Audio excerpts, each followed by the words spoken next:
Hello, welcome to Red Helix Cyber in Focus. My name's Tom Exelby, Head of Cybersecurity at Red Helix. Today, I'm joined by Ioan Peters, the Managing Director of Thomas Murray Cyber. Ioan's come to talk to us specifically about incident response. He brings with him 20 years experience in the cybersecurity industry as a practitioner and more recently as a consultant. Ioan, it's great to have you join us on the podcast. Very pleased to be here. Thanks for the invite. Brilliant. We know that the attack surface has been changing over the last few years, especially as businesses have adopted the cloud and more recently have been moving into experimentation using artificial intelligence. This has supported attackers in becoming more sophisticated and increasing their tempo. All of that is translating into more incidents. Diving straight in, let's talk threat landscape. What are we dealing with and what's the step change been that's meant that incidents are much more of a when, not if scenario? Yeah, unfortunately, it is keeping us really busy, which is sad from the perspective of our clients. Generally speaking, attacks are getting faster. The compromise impact now happens in minutes rather than hours. Adversaries have really shifted from traditional sort of malware-based means of entry to really using identity against people. That's because people have substantially moved operation to the cloud so people can get at services from the outside. Attackers tend to log in rather than break in, abuse credentials, abuse people's behavior. For example, intercept multi-factor authentication, the token that you use on your phone, where you're prompted to type a number or something into a web page to prove that it's you. Attackers can sit in between that and the real service and gather that token and access things that even have multi-factor authentication against them. So logging into systems and looking a lot like a legitimate employee. We've had instances of an adversary lurking in a client's environment for months on end, gathering data, even in Office 365, up to about 90 days sometimes. It's crazy the how difficult that can be to detect as a defender. From an instant response perspective, what are the attack vectors you're seeing the most often that are really challenging defenders in how they rethink their security stack? Adversaries are really living off the land. They're using legitimate means of entry to log in, as I said, either targeting systems that still don't have multi-factor authentication or tricking users into giving them enough information to bypass it, logging in and moving around environments using administrative tools that already exist in that environment, gathering enough intelligence to conduct operations from there. Their objective might be extortion, or it might be sole ransomware, or a combination of both. Lateral movement can sometimes be quite noisy from our perspective, depending on whether the victim has good security monitoring in place. And adversaries can check that out from the minute they log into the environment, see what's running, and decide what tactics to use from there. It seems like in the last 12 months, there's been a real step change in the pace that adversaries have been able to conduct reconnaissance within people's environments. So they're actually logging in, as you mentioned, that identity threat that has become most prevalent, bringing defensive capabilities such as dark web monitoring and that threat intelligence to the fore. We talk AI all the time. It would be remiss of us not to mention it here because that's got to be playing a big part, I'm assuming, in how these threats are changing, and specifically speed and sophistication is manifesting itself within people's environments, making it more difficult to recognize there's been reconnaissance living off the land, but also the speed at which things happen. In my mind, that makes having this instant response partner and those trusted advisors on hand when you need them even more important. Definitely. It's multifaceted. It's everything from having plausible language skills. You used to be able to spot a phishing email from poor English, for example, but now it's written professionally in the language that's being targeted. Impersonation of people. We've certainly seen it firsthand where victims have attended Teams calls where everyone on that call is an AI simulation, video and voice, and the only real person on that call is the victor. We've seen that used to craft voice messages, video messages that are sent in order to get people to do things, traditional social engineering. We see it in attacking systems, finding vulnerabilities of systems. In fact, Anthropic are choosing not to release their latest version of their engine because they feel that it's too effective at finding flaws in software, which can allow an adversary to craft an attack, again, using AI to code that attack. making things a lot more convincing and lowering the skills needed to create a technical attack against a victim's infrastructure. Be remiss not to have a brief discussion about Mythos and, your thoughts on how that impacts, the approach people need to take for the foreseeable future as that capability becomes more widespread. They talk about the capability of Mythos, but I think realistically that's going to be a capability that proliferates across all the AI models within time. What's your view on that? It's scary, realistically speaking, because we're all used to seeing adversaries find flaws in products. Traditionally, the time taken to do that and the effort needed can be significant. Government-level adversaries crafting zero-day attacks in infrastructure and using those in a very careful way so their tools of trade don't get discovered until they're finished, whatever objective they were crafted for. You're bringing that nation-state capability and effort and putting that in the hands of an amateur and allowing them to find a vulnerability and craft an exploit for it and use it maliciously against people is concerning. That said, it can be used for good as well. It can be used in the testing systems to try and find vulnerabilities before they're exposed to the external world. Thinking about the kind of footprint that's exposed to the internet or systems that are chained in some way connected to other systems like suppliers' environments that you might not trust as much as yours, and trying to limit that exposure and then doing really good testing of the systems that are exposed, making sure that you have a mix of human testing because those skills are still needed, as well as AI-driven testing when that capability becomes more commonplace and more comprehensive and at a more comprehensive level. Would be key. One of the specific ways in which this tool is claiming to be different is that it's able to link together different vulnerabilities to create novel attack paths based on different areas of vulnerabilities. We've been talking about the AI arms race. That was probably a term coined 5 or 6 years ago, where there was incremental use of AI for defense, but also for attack. This is just the next stage in that, utilizing it as a tool to understand the vulnerabilities in your environment, how they can be linked together, and how you can then remediate them in a prioritized way to avoid that. Really important use for that intelligence it can pull out. As you said right at the beginning, scary the capability that it brings to bear. That links me to the next thing that I wanted to discuss. Based on these new TTPs and capabilities, actually incidents and breaches are becoming more difficult to detect, even to the point where you could have had a breach where someone's stole data, and the first thing you know about it is the email you get from the ransomware gang or someone trying to extort you for money. Do you think defenders have got the right tools and capabilities to be able to detect if they've chosen their security stack carefully? Great question. The advice is depressingly familiar and is been consistent over the last 2 decades pretty much. Limit what you expose. Have really good identity and access management. Limit the information that people have to the things that they need to do their job. Have really good security monitoring. Pick up anomalies and then be able to act on them with speed and impunity, really. The basics haven't changed, but the world's got a bit more complicated. Attacks are becoming more prevalent because attackers can industrialize and professionalize their approach. They're living off the land, as we've already discussed, so they're harder to spot. But modern systems have really good controls that can be monitored, so you can spot things like improbable travel or a suspicious number of logins from a source that hasn't logged in that particular way before, and so on and so on.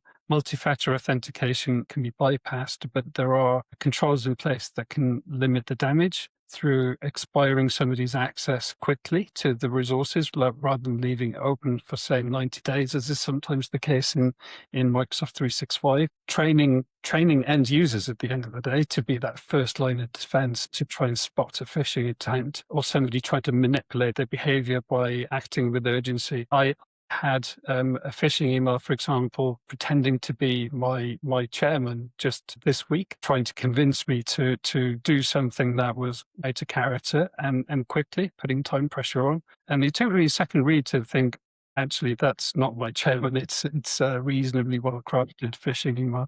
No one's immune to those. We all need to play our part in trying to defend our organisations. This is maybe a contentious point that's got its whole own episode. I do wonder how long we will rely on humans, even humans that have had an element of security training, before we start wrapping technology into their decision cycles even more to stop them picking on the phishing link, mainly because there is usually a way that a machine could tell that it's a phishing link. If it's a phishing email that you couldn't tell the difference between a real, genuine email and a phishing email, is probably down to an identity breach that your tools should have picked up in a different way.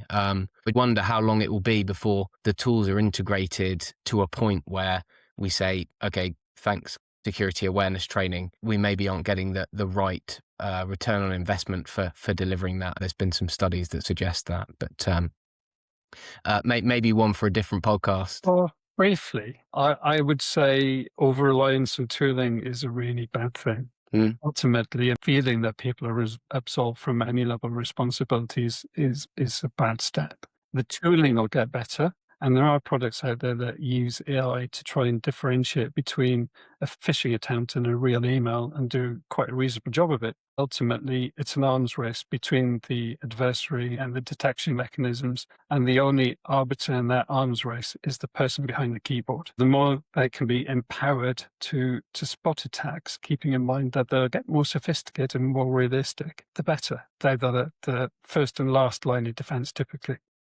Yeah, and to your point, they're getting more difficult to detect every day, and it's becoming such a challenge, especially at the moment. That training and awareness, that word that you mentioned, empowerment, is becoming even more credible. We've gone round the buoy around new threats, challenges, AI. That generally boils down to something that you mentioned. It's the age-old messages around least privilege, monitoring, and getting the basics right, which is interesting. As people's attack surface has grown, it's a case of continuing to expand the basics into the new areas of attack surface. That's probably where some security practitioners fall behind. So let's say we have fallen behind and we do have an incident. Talk me through how an incident unfolds and what happens, because Thomas Murray delivers instant response support. How do you cut through the fog of war, support clients in dealing with an incident? Fog of war is a great term because it paints a picture of what it's really like in the first hours of an incident. If you're sat in IT, then depending on the nature of the incident, you can have notifications from left, right, and center. Things aren't working in the way that you expect it. You might have lost access to systems. There might be systems rebooting around you that are normally stable. You might have a customer contact center that are baying for your blood because nothing works and they've got inbound calls that they need to service. Account managers who need to talk to clients and explain what's going on, board of directors and senior management that are asking what the hell. Maybe systems like email, instant messaging on working correctly. We saw the Striker incident that happened on the back of the events in Middle East and the on the medical devices company. People turned to public internet forums like Reddit to discuss internal matters and what was happening, why they couldn't log in, what devices were impacted. Literally in the first minutes and hours of an incident, already the messaging was leaking outside of an organization. The first point of escalation is determining when an incident is an incident, and then having a clear escalation path into a crisis mode that brings a competent team of people together who have practiced and rehearsed and have the right training and tooling to respond to an incident and the right level of authority within the organization. It's the effectiveness of that team that, in my experience of responding to across our team, thousands of incidents together, that makes the difference between minimizing losses, intellectual property, cash, reputation, and also from a regulatory and onwards litigation perspective. All those things are minimized. So having a good team. That's a really important point. The team that you've built, it's not an easy thing to bring together, and it's a unique set of skills. It's not just people from the IT department or cyber analysts from SOC. What are those capabilities that you're you're bringing to support your clients in that moment of disaster, for want of a better word? From our perspective, is twofold. One, it's competent incident response service that taps into their existing tooling, or of partners like Red Helix deploys tooling in the area of need for us to gain eyes on into that environment and begin understanding what's happening. Some advice around stemming the bleeding, what's likely to be happening, what short-term decisions are likely to be necessary to minimize harm, but also to preserve evidence from our perspective, to conduct it in an investigation to help understand exactly what's happened, who the threat actors might be. Is it an external threat, an internal threat? What's the scope of the likely impact? And then help form a response to any regulatory action that might happen or litigation that might come from other stakeholders ultimately. The first hours are really critical in setting up our access to the environment and our understanding and visibility of events, as well as coaching the incident response team into making the right decisions, thinking about how to run the business in distress, being in a situation, for example, in a bank where North Korea has broken in and stolen tens of millions of dollars overnight. It's understanding how the branch is open. Is the cash behind the counter? Do the ATMs work? Can we answer the phone? Are the lights on? Can people interact with the business normally, so that it maintains confidence to allow space for an instant response investigation to happen, allow cash to be recovered, the bleeding stopped, and the perpetrators brought to bear, certainly prevented from doing the same thing again. You're engaging at different levels of the business. You've obviously got people, as you mentioned, doing forensic analysis, technically qualified people who are gaining access to the systems to understand exactly what's been tampered with and dissect what's happened. I imagine you have people engaging at the executive level as well to provide that advice and guidance. It's like a major incident from a public services perspective, and you've got to have that coordination. At that point, you've probably got your insurance company ringing you up, your PR department that's trying to understand how you message all your clients, your operations team, and your revenue team that are wondering how on earth we can maintain some element of business as usual. It must be really challenging to calm the situation and bring some logic to the thinking that's happening. It is working out the main priorities for that business in a particular context is really key. A bank is obvious. Keep the lights on, make it look as if nothing's happened, maintain trust, give enough time for an investigation to happen so that when questions are asked, they can be answered credibly, and so on and so on. Different forms of business will have similar objectives: to maintain trust with their external stakeholders, internal staff, maintain some level of confidentiality to allow external conversations to happen in a calm and structured way, and also to be based entirely on fact rather than on partial facts and guesses. There's nothing that undermines trust in an organization more than having to unwind a statement that's been made publicly. It's really important to stem the bleeding, preserve evidence, and buy time to allow all of that to happen so that some sense of organization can come from the chaos. Stepping aside from the technology controls we spoke about earlier around the threat landscape and identity controls, and thinking about during an incident, what have you seen that people have prepared for that's worked really well, and what have you seen that's not worked? Obviously, people that aren't prepared for it don't have cyber risk linked with business continuity and things like that. From your experience, it's a really great question, actually. The number one thing to do is to practice. Even at the most basic level, get somebody who's used to responding to incident, like us, the incident response providers, sit down and run a tabletop crisis simulation and take the organization through the eye of the storm. Explore what external help is needed from incident response, external law firm in helping manage regulatory risk and legal risks, and providing elements of confidentiality called litigation privilege around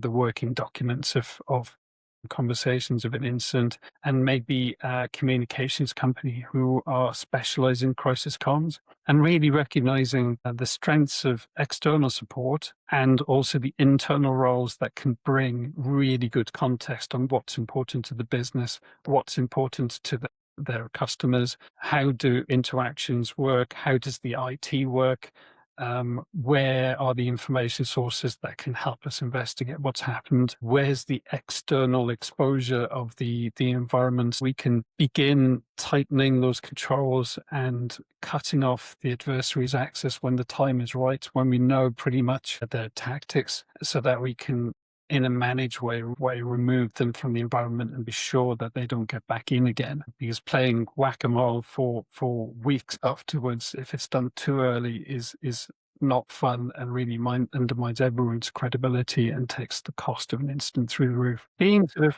calm and logical and having really good practice around those things makes a massive difference. It's the old adage, failing to prepare is preparing to fail. The converse is entirely true. What are the things that don't work? Recognizing that placing too much trust in technology, so controls without having the right training to use them in the context of an IR is unhelpful. People have tried to conduct an investigation and accidentally destroyed evidence. In a recent case, we had an IT provider go through and interfere with encrypted files post ransomware deployment, which really hampered our ability to quickly and easily determine what had been impacted by the adversary and what hadn't been impacted by an adversary. Actually cost their client a significant amount of money to make that determination, which ordinarily would have been done in hours, if not minutes, frankly. Log sources as well, being able to think from an adversary's perspective. Most people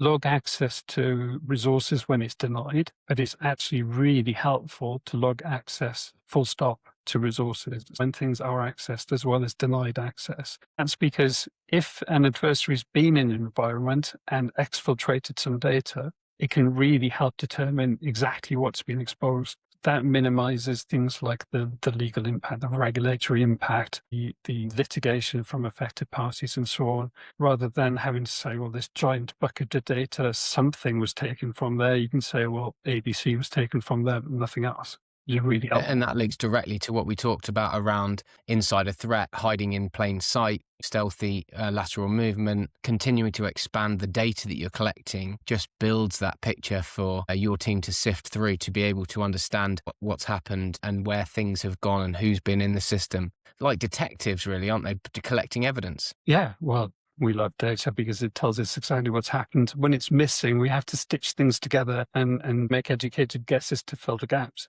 That's not great from a stakeholder and legal perspective. It's definitely less satisfying. Having a rehearsal and then going the extra step to say, well, if we had to do this for real, where is this data?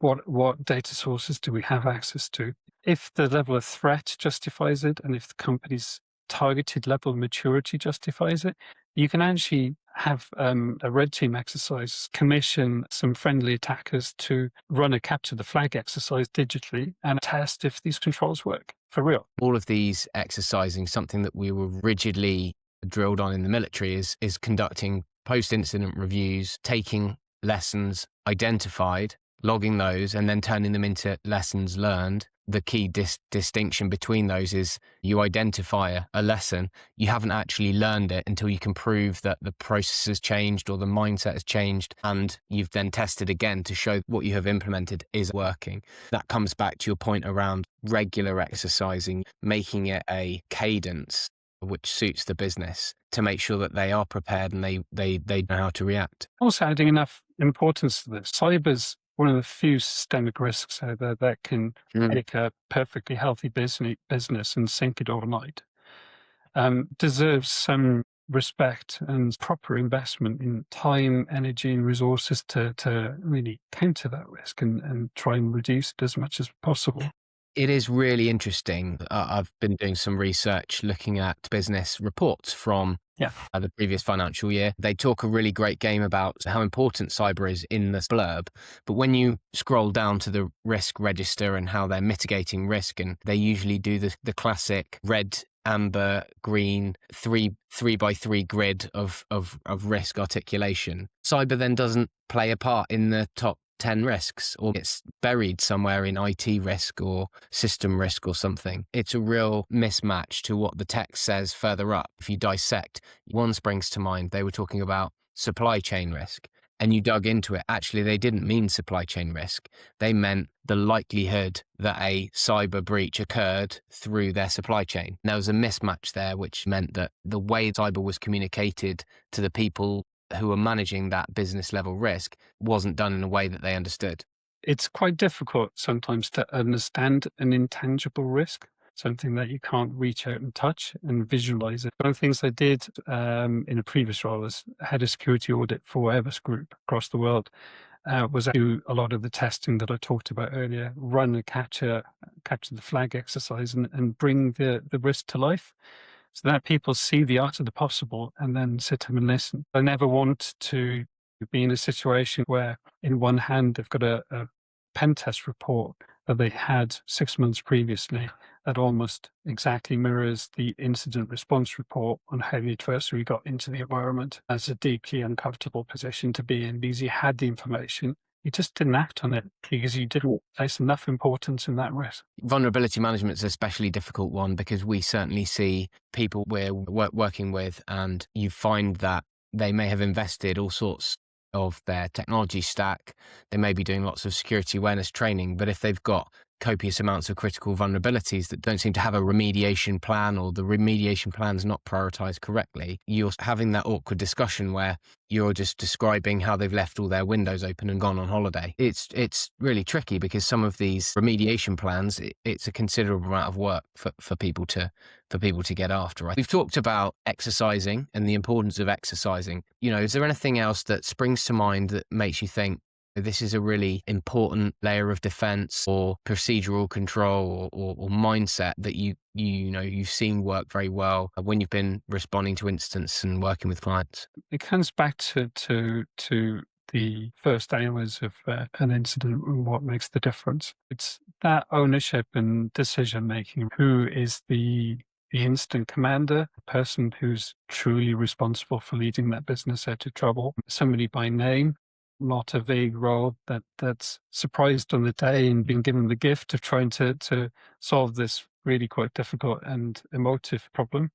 You need to take into account that for most people, it's the worst day of their professional lives and they feel awful, truly awful.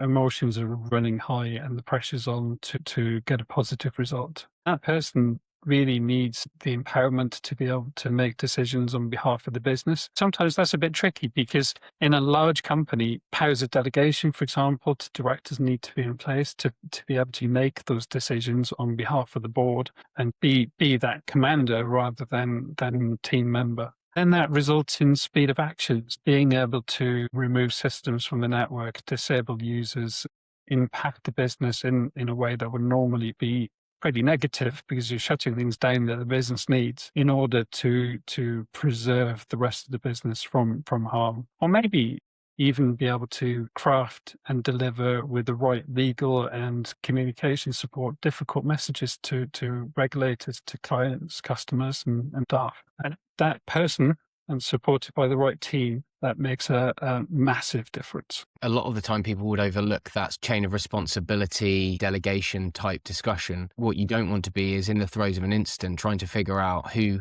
you've got to get on the phone, and are they on holiday with their family? Do they have their phones? Are they in a different time zone and maybe asleep? There's loads of parallels with military training and incident response, given that effectively a lot of what the military do is around an element of incident response, not always a digital affair, but other things. It's fascinating the parallels. You talk about speed of action. That's really important because you don't want to be stuck knowing that a cyber incident is happening or has happened and not be able to continue to work to remediate the situation, whether that be damage limitation or maintain momentum against bringing the business back online or whatever it is. Yeah, and also building some crutches as well. So some playbooks that are tested and become muscle memory in how to do things, how to remove users from the network, how to shut various things down, how to gather evidence, what roles need to be involved, what external support's needed, how's the military taken care of, and so on. That supports the exercising, doesn't it? Once you've done your first exercise, that's the framework of that is then the product that you refine and exercise the next time, then uses that framework to be able to coordinate the response and how things happen. The muscle memory is really important because, for example, in one exercise, which on the one hand was amusing, but looking back at it from a consultant's perspective, but not so amusing for the client, to be fair, they just spent about 6 months developing an incident response playbook. It was a work of art. They felt prepped and confident going into a tabletop exercise. Unfortunately, they forgot that they had the playbook until the very end of the exercise, when I reminded them that they might be missing something that they could have relied on to make this whole thing a lot easier. Pressure applied makes people behave unpredictably. People need that training and rehearsal to be comfortable in those pressured situations, to know what tools to draw on, build the muscle memory, and then you're on to a much easier fight than trying to do it from a theoretical standpoint with zero practice is not going to go well. We're coming to the end of the discussion. That steals some of the sandwiches for my last point to you. There's people that would have been listening to this thinking, I recognize that I definitely don't want to be involved in a cybersecurity incident. And I'm going to go back into work tomorrow or the next day or even after my lunch break. And I'm going to have a chat with someone about how we can sort this out. What are the words of wisdom on getting started here? This is full of military paradigms.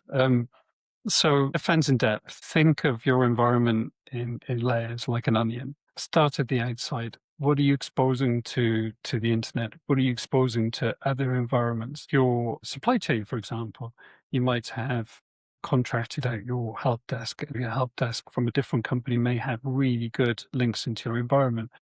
Your IT provider might have the same. When you really look at it, your perimeter might include lots of other people's perimeters unless you have good separation between networks. That narrows the exposure to an adversary if you can achieve good control around that. Then you can begin looking internally at good authentication and access management, really good logging and security monitoring, using competent people like your SOC at Red Helix, for example, to monitor the environment, take lessons learned from an aggregation of different clients and situation and threat intel, which is really good. That informs what to look for and where. Then work on things like improving the effectiveness of response. What are the processes and procedures when things do go wrong that you'd rely on to put the company back on its feet, and practice the hell out of them. I'm getting on in age these days, so I still like tape backups,